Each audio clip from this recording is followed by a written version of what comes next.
My sister mocked me for being adopted, so I made our parents wish they'd picked me twice. Growing up, my sister Brooke never let me forget I was adopted. While our parents showered us both with love, she'd whisper things like, "They only got you because the agency had a 2-for-1 sale, or at least I know where I came from."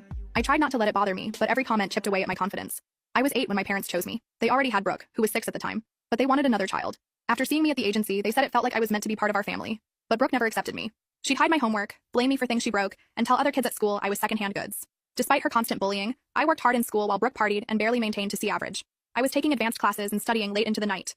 Our parents noticed the difference but didn't want to compare us. They'd praise both of us equally, even when Brooke clearly didn't deserve it.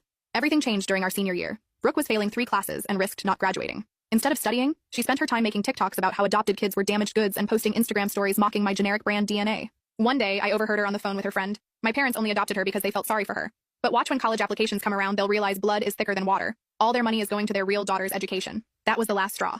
I had already been accepted to Princeton with a partial scholarship, but I hadn't told anyone yet. I decided to let Brooke dig her own grave. Every time she skipped class to hang out with her boyfriend, I kept quiet. When she forged our mom's signature on her failed math test, I looked the other way.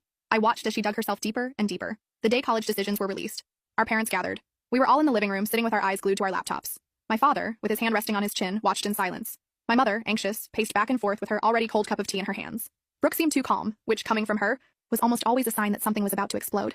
"Come on, Brooke, open that email already," my mother said, trying to smile. Brooke huffed as if this was all a waste of time. "Ugh, relax, I know I got in." I didn't even need to look to know she still believed her own lie. She had sent applications to 7 colleges, even with grades that barely met the minimum. For weeks, she spent more time setting up her Instagram aesthetic for the decisions than actually filling out the forms.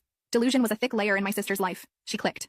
The silence lasted a second, the kind of second that seems to stretch until it becomes a weight in the air. Then, she read, frowned, scrolled down the page, read again. "This is a mistake," she murmured, pulling the laptop closer to her face. "Honey?" my father asked, his voice heavy with concern. "Rejected." She spat the word like it was poison. "They said my application doesn't meet the academic requirements. This is wrong. I had recommendation letters." My stomach churned, but I held back the smile that threatened to escape. It was cruel to rejoice in someone's downfall, I know. But there was something cathartic about watching her arrogance crumble, layer by layer.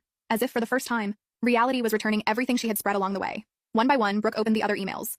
All the responses were variations of the same polite sentence.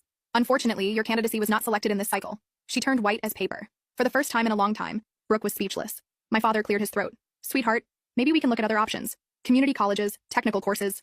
"No," she interrupted him, slamming the laptop shut. "This doesn't make sense. I deserve to get in." That's when I opened my email. Without much ceremony, I left the laptop screen clearly visible on the table. The word congratulations was emblazoned at the top of Princeton's digital letter.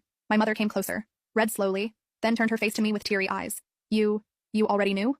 I nodded. "Why didn't you tell us?" "Because I knew today would come," I replied. "And I wanted it to speak for itself." Brooke gave a dry laugh. "Oh, of course, the prodigy orphan. How nice. You think this changes anything?" "I don't think so," I replied, staring at her.